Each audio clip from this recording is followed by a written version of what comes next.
My name is David Bruce Leonard. We are here on Maui in Rainbow Park. I've been in Hawaii for many years. I practice traditional Chinese medicine here, and I'm a student of traditional Hawaiian medicine. Hawaii is an amazing place to live, an amazing place to plug into the natural world, because there's so many different ecosystems here, so many different climates. And I knew that the Hawaiians were very connected to the plants, and I wanted to learn that. So I tried to find some Hawaiian teachers, and nobody would teach me because of this Caucasian upholstery. So I was fortunate enough to meet a friend of mine, Kyoki Susa, and he was very kind, and he introduced me to his Hawaiian teachers, and I studied with them for many years. They've all passed now, except for one, Kaipo Kaniakua, who still lives on Oahu. Alo mai kako o vau o name aia mai lahaina mai o lahaina kamoko I kapala ma eva a me ai ole o Maui a kama. Aloha mai. My name is Name Aia Hoshino. I'm from Lahaina, Maui, or Ihi Kapalama Eva. Ihi Kapalama Eva, which is the old name of Maui Island. Aloha. I've learned La'o Lapa'o for 3 years, and over the 3 years, I've constantly continued to grow. Work at Maui Nui Botanical Garden, you get to reconnect with yourself as not only as a Kanaka or as a Hawaiian, but you get to connect with your aina itself.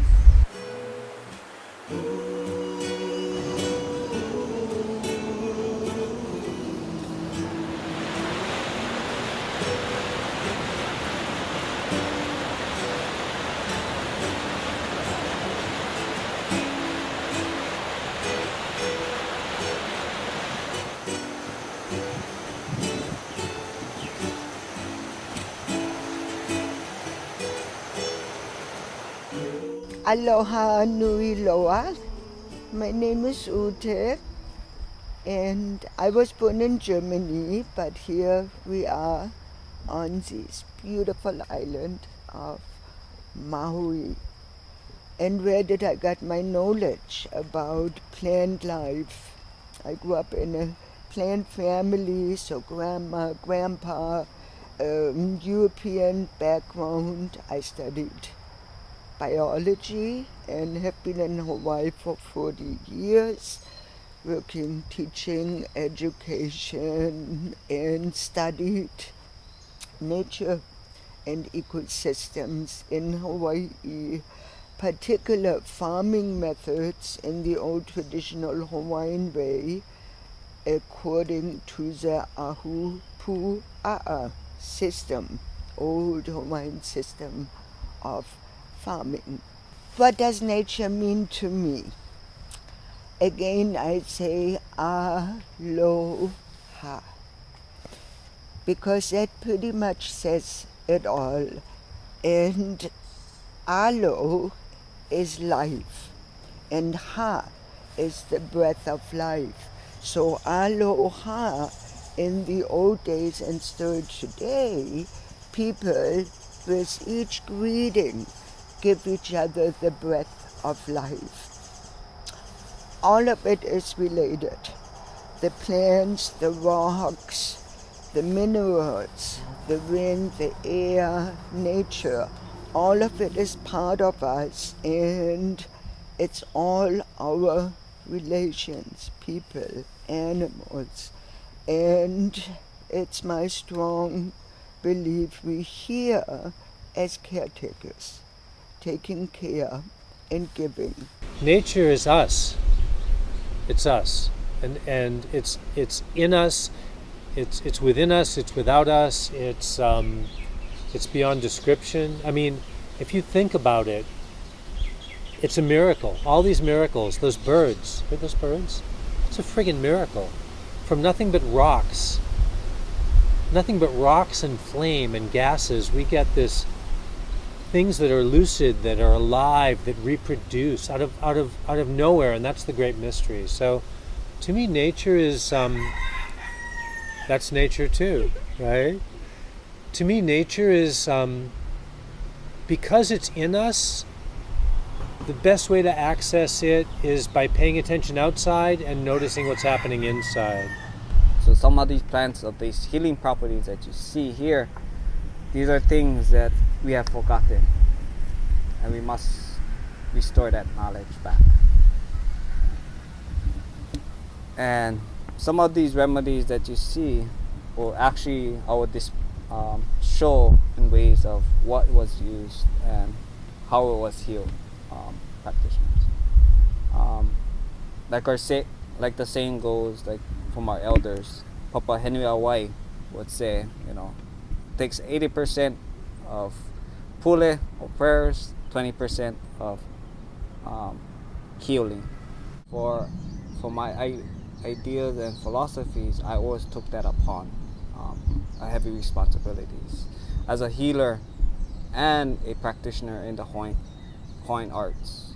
You have to focus on reconnecting to yourself, to the land, because a lot of us, we are rooted to this place. Yeah.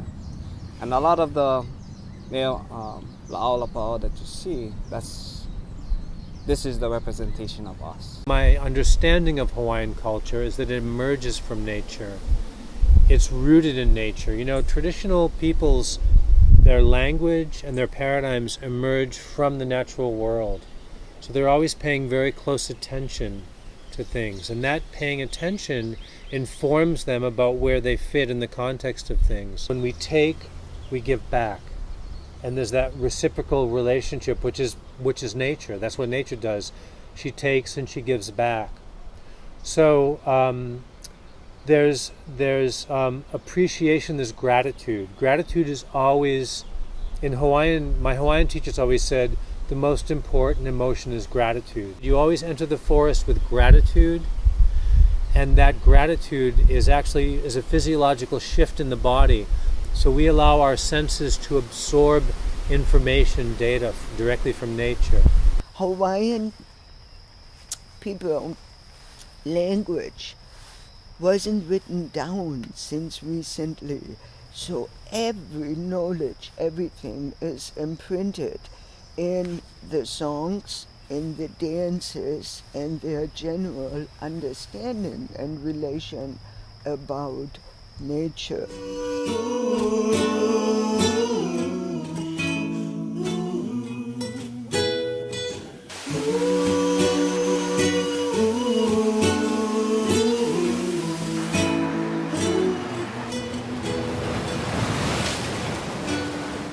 Today, we look at our medicinal plants being used not only in Hawaii, but throughout the world.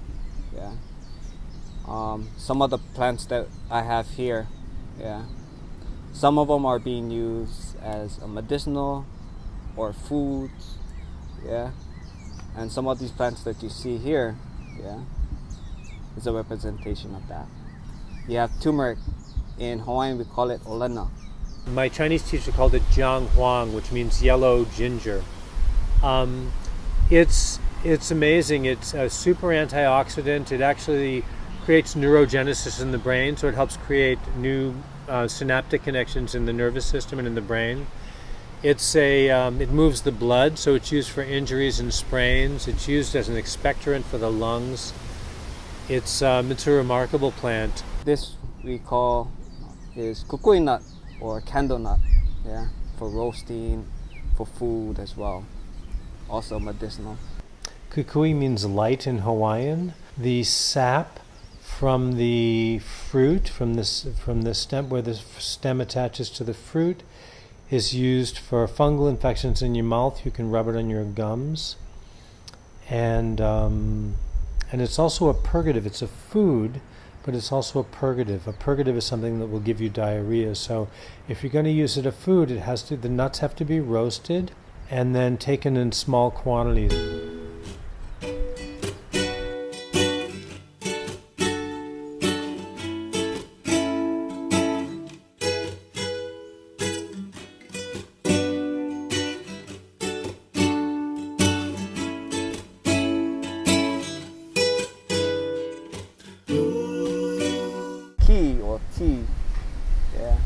It was used as a preservative, or when families or sick children children had high fevers, they'd wet it and place it on top of their bodies, for bring the heat down. You will find these plants all over Polynesia. It's tea, not like tea and coffee, but it's a spiritual, it's a sacred plant. And Polynesian people use it all through the Pacific to pray with these plants and use it as protection. It has a protective spirit. So you find it at the entrances of walkways to protect the people. You find a leaf on the bumper of a car going on a highway. And you also see rocks being picked up from the earth with a prayer put in, and aloha, the breath of life. And then this prayer is being protected with a leaf. And you find that wherever Hawaiian people pray, which is out in nature. You also can use this leaf for cooking.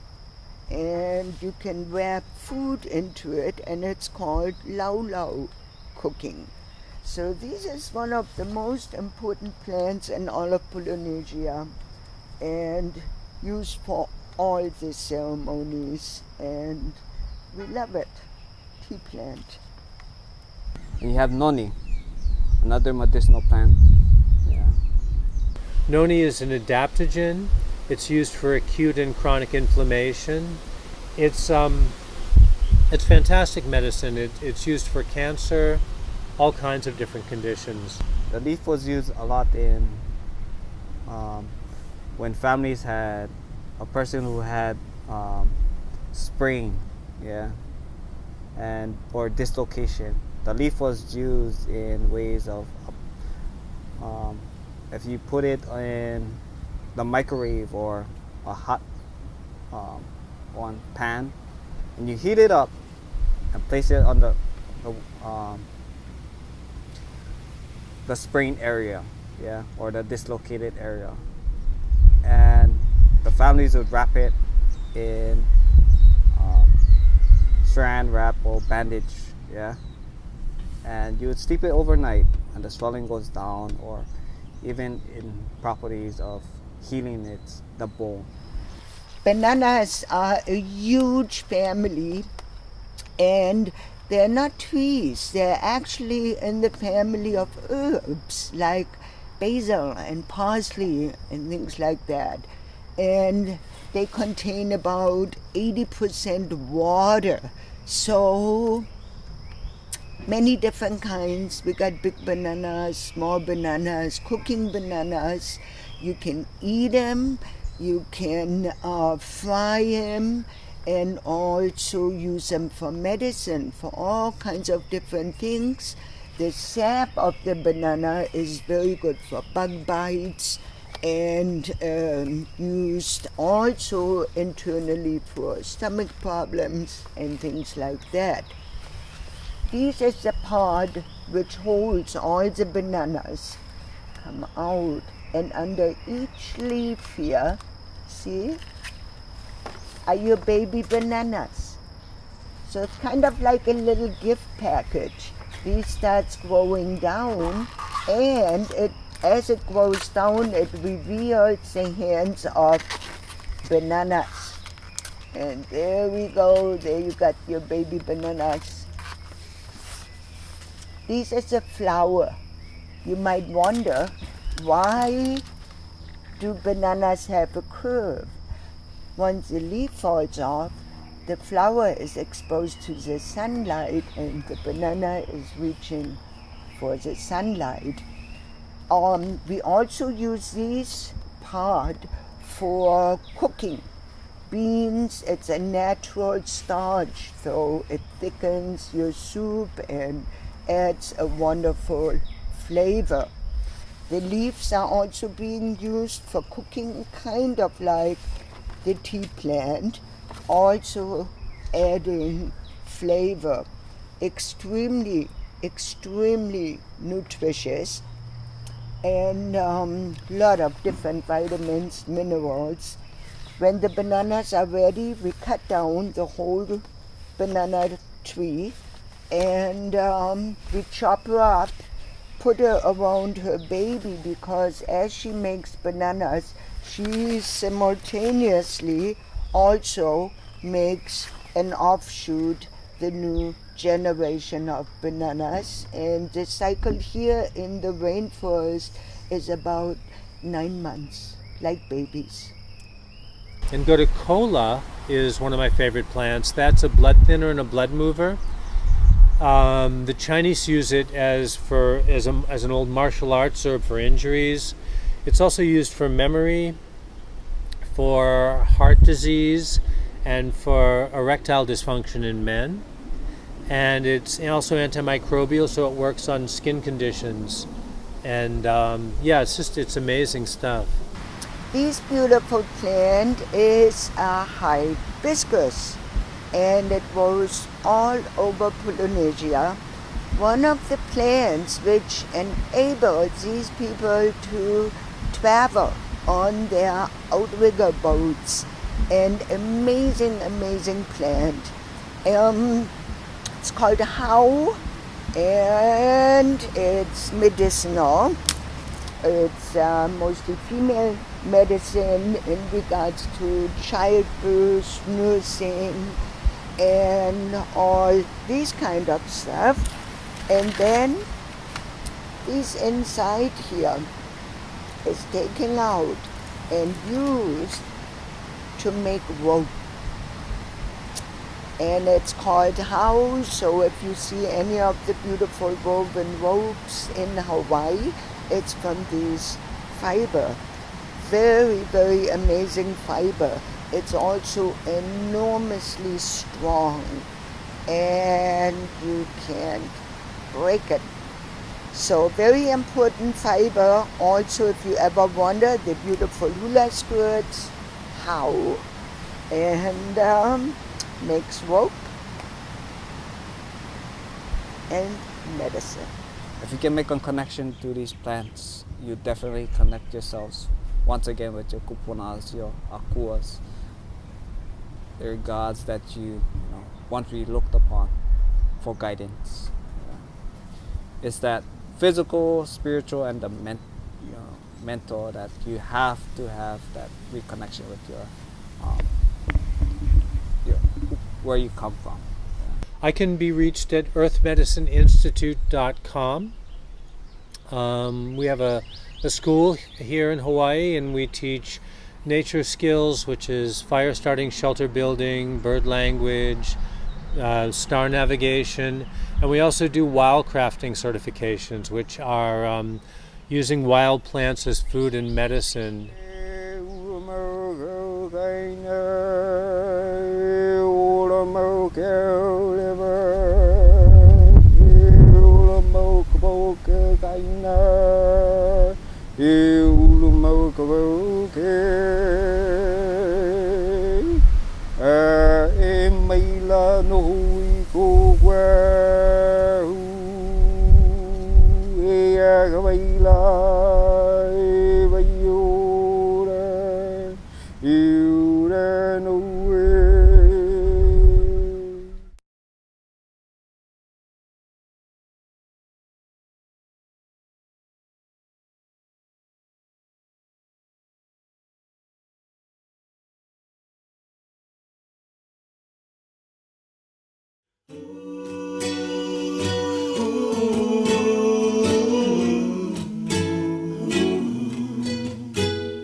Sont tombés du grand ciel étoilé, sont venus se poser sur la terre.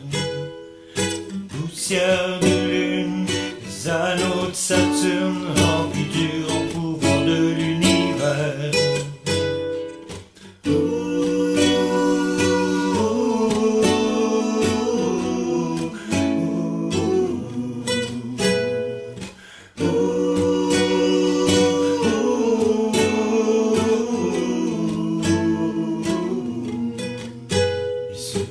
Sont grandis sous le vent, sous la pluie, recouvrant la planète de vert, vers l'espérance d'une vie d'abondance, de vertu guérissante, nourricière.